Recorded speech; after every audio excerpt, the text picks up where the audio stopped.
네, 여러분 반갑습니다. 오늘은 12월 13일, 첫째 주의 마지막 날입니다. 지난 시간에는 5, 6장까지 이야기를 했고요. 오늘은 사자왕 형제의 모험 7장과 8장 이야기를 해볼 텐데요. 여러분이 카톡창에 남겨준 감상들을 먼저 나눠보죠. 난기열라에서 현실에서 느끼지 못했던 경험과 행복을 느끼면서 살았으면 좋았을 텐데 책 제목처럼 모험을 준비해서 조금 속상하고 안쓰러웠다. 형제 사이가 매우 좋아 보였다. 형이 들장미 골짜기에 간다고 하니 따라가는 동생이 너무 기특하고 우애가 좋아 보였다.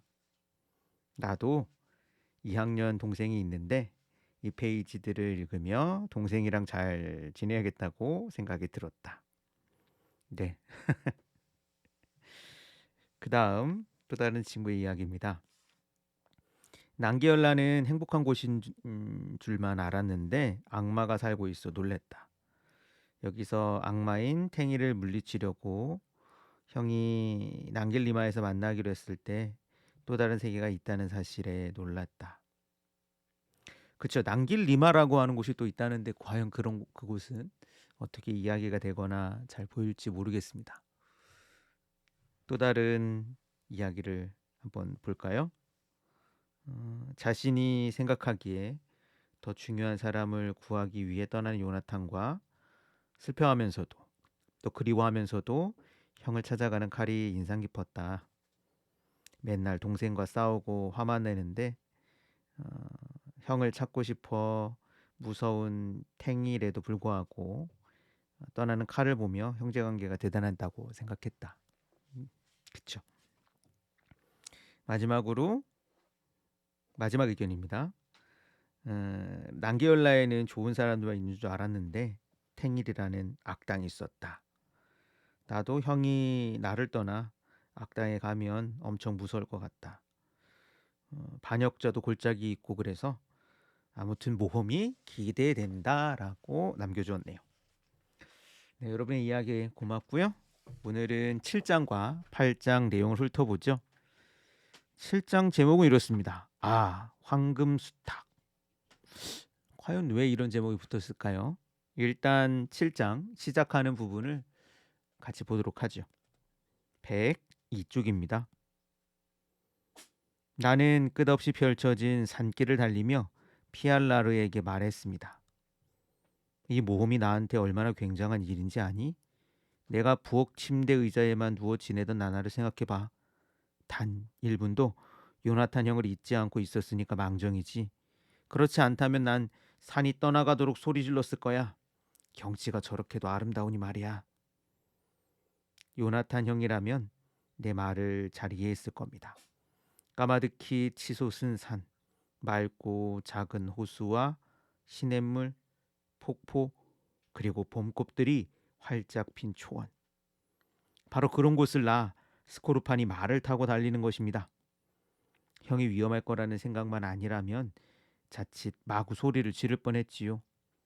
이 세상 어디에도 이보다 더 아름다운 곳은 없을 것 같았습니다. 정신이 어찔하도록 황홀한 경치였습니다. 우리가 어떤 소설을 읽을 때 소설이 선물해주는 배경 혹은 환경이 우리의 상상력을 이제 불러일으키죠. 이 책을 읽으면서 사실 저는 말을 한 번도 안 타봤고요. 말을 탄다는 건 굉장히 무서운 일 같아요. 그런데도 불구하고 아주 멋들어진 곳을 말을 타고 달리는 네, 사자왕 칼의 모습을 한번 상상해 보았습니다. 자, 근데 어찌됐건 어린 소년이 혼자 지금 모험을 떠난 거잖아요. 한참 가다 보니 시간이 흘러 밤이 되었고 잠을 자야 되겠죠. 모닥불을 피워놓고 잠을 자려는데 늑대 무리가 칼에게 옵니다. 아무래도 늑대 무리를 상대하기에는 칼은 좀 연약하기도 하고 어, 글쎄요. 뭐가 문제가 생길 것 같은데 화살 하나가 날아와 늑대 우두머리를 맞히죠. 바로 후베르트였습니다. 근데 칼은 후베르트가 마음에 안 들어요. 왜냐하면 후베르트가 바로 벚꽃 골짜기의 반역자라고 생각했기 때문에 그렇습니다. 후베르트가 칼을 꺼내자 또 칼은 깜짝 놀라 말하죠. 날 죽이지 마요. 근데 후베르트는 도리어 화를 내며 말합니다. 널 죽이려는 게 아니라 늑대 가죽을 벗기려고 하는 거라고요. 하긴 후베르트는 사냥꾼인 것 같고 늑대 가죽을 벗기려면 칼을 써야 되는 거죠. 여튼 칼은 말을 타고 달아납니다. 그리고 어느 동굴에 몸을 숨기죠. 근데 그 동굴에는 바로 탱일의 부하들이 와가지고 모닥불을 피우면서 반역자를 기다리고 있어요. 칼은 동굴 한 구석에 숨어서 과연 반역자가 누구일지 엿봅니다. 그리고 아주 놀라운 광경을 보죠. 책 속 120쪽 아주 멋진 그림과 함께 있는 이 120쪽 부분을 읽어보겠습니다. 마침내 그가 도착했는지 말이 멈춰선 것 같았습니다. 나는 반역자의 얼굴을 보려고 눈을 떴습니다. 한 마을 사람들을 배반한 인간을 똑똑히 보고 싶었습니다. 벚나무 골짜기와 그곳에 사는 모든 사람을 팔아넘긴 반역자를 꼭 봐둬야 할 것 같았습니다.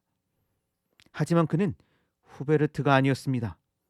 그는 요시, 바로 황금수탉이라는 사내였습니다.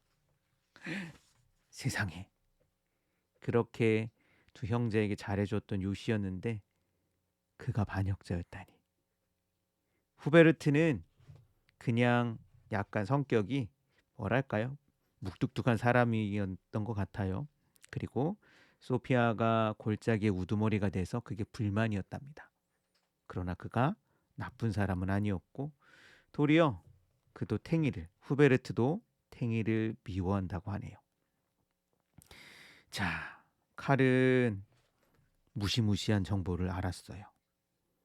과연 칼은 무사히 돌아갈 수 있을까? 요나탄을 만날 수 있을까?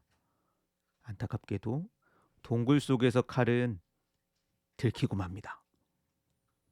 탱일의 부하들에게 잡혀가지고 결국은 거짓말을 늘어나요. 자신은 들장미 골짜기 출신이고 그냥 어느 할아버지 아래에서 살다가 성을 낳았다고, 골짜기를 벗어나왔다라고 이야기를 합니다. 거짓말 때문에 칼은 이 두 부하와 함께 들장미 골짜기로 들어가죠. 그리고 다행히 한 노인을 만납니다. 이 노인에게 달려가 자신을 구해달라고 이야기를 하죠. 그리고 그는 칼을 안아주며 편을 들어줍니다. 결국은 이 두 부하를 속이고 무사히 칼은 이 노인과 함께 있을 수가 있게 되었습니다. 145쪽 중간 부분 한번 읽어보겠습니다. 나는 울음을 터뜨렸습니다. 노인의 품에 안긴 채 목 놓아 울었습니다. 그렇게 길고도 끔찍한 밤이 다 지나간 것입니다. 노인은 내가 실컷 울 때까지 품에 안은 채 가만 토닥거려 주었습니다. 이분이 정말 내 할아버지라면 얼마나 좋을까 하는 생각이 들었습니다.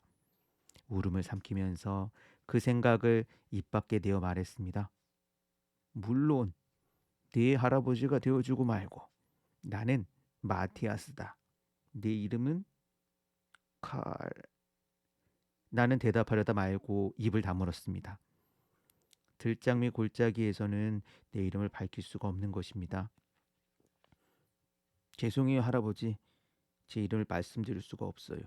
그냥 스코르판이라고만 불러주세요. 아니, 네가 스코르판이라고? 할아버지가 빙긋이 웃었습니다. 그리고 놀랍게도 이 할아버지의 집에서 칼은 형 요나탄을 만나죠.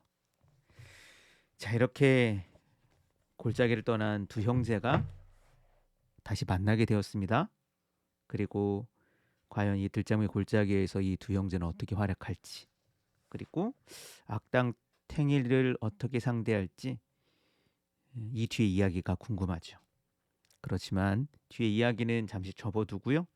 다음 주 화요일부터 다시 9장과 10장으로 이야기 읽기를 또 시작해 보도록 하겠습니다. 한 주간 어땠나요? 한 주간 책을 읽으면서 책 내용을 나누는 시간들이 즐겁길 바라고요. 혹시라도 책 내용을 못 읽은 친구가 있다면 주말 시간을 이용해서 읽어보면 됩니다. 그리고 또 9장과 10장 이후 책의 후반부에서 어떤 모험이 펼쳐질지 한번 지켜보기로 하죠. 그리고 한번 질문을 여러분이 가져봤으면 좋겠습니다.